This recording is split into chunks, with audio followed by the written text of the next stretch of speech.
கிறிஸ்துவுக்குள் பிரியமான சகோதர சகோதரிகளை, இந்த புதிய மாதத்திலே உங்களை சந்திப்பதில் நான் மிகவும் மகிழ்ச்சி கொள்கின்றேன்.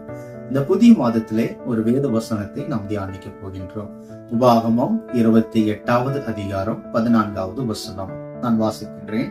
இன்று நான் உனக்கு விதிக்கிற உன் தேவனாகிய கர்த்தரின் கட்டளைகளை கைக்கொள்ளவும் அவையின்படி நடக்கவும் அவைகளுக்கு செவி கொடுத்து வந்தால் கர்த்தர் உன்னை வாளாக்காமல் தலையாக்குவார், நீ கீழாகாமல் மேலாவாய்.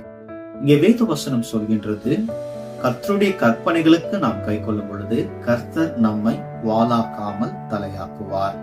அப்படின்னா இன்னைக்கு உங்க வாழ்க்கையில நீங்க தலையா இருக்கிற விரும்புறீங்களா இல்ல வாளா இருக்கிற விரும்புறீங்களா? எல்லாருமே நம்ம தலையா இருக்கணும்னு தான் நினைப்போம். எல்லாருமே ஆசீர்வாதத்தை பெற்றுக்கொள்ள வேண்டும் தான் நினைப்போம். இந்த புதிய மாதத்துல அவனுடைய ஆசீர்வாதம் இவனமா சொல்லுது, நான் உன்னை ஆசீர்வதிப்பேன், உன்னை நான் உயர்த்துவேன், உன் வாழ்க்கையில எல்லா காரியத்தையும் நான் செய்வேன் அப்படின்னு சொல்லி ஆண்டவர் சொல்றாரு.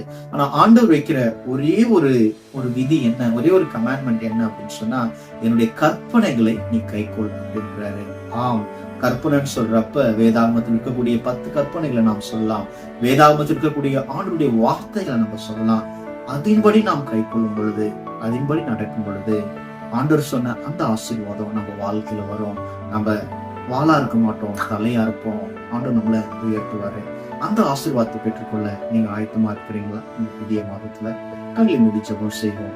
நேசிக்கிற அன்பின் ஆண்டவரே, இந்த நேரத்துக்கு அந்த கிருபைக்காக இந்த புதிய மாதத்திலே அந்த வாக்குத்தத்த வேத வசனத்துக்காக உம்மை ஸ்தோத்திரிக்கிறோம். ஆம் ராஜா, நாங்கள் தலையாக இருக்க வேண்டும் என்று விரும்புறீங்க.